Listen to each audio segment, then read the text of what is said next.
আপনাকে ক্ষমতায় বসিয়েছি। আওয়ামী লীগ নির্বাচন করবে কি করবে না, আওয়ামী লীগ আসবে কি আসবে না, এই সিদ্ধান্ত নিয়েছি আমরা। আওয়ামী লীগ মারা গিয়েছে বাংলাদেশে, আর জানাজা হয়েছে দিল্লিতে। 5ই আগস্টের পরে 5ই আগস্ট আমরা সিদ্ধান্ত জানিয়ে দিয়েছি, এই ভূখণ্ডে আওয়ামী লীগের আর পুনর্বাসন হবে না।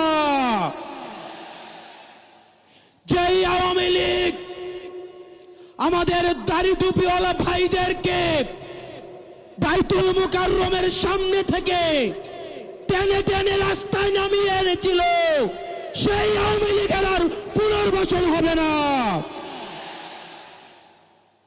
প্রিয় সংগ্রামী সহযোদ্ধা, অত্যন্ত পরিতাপের বিষয়,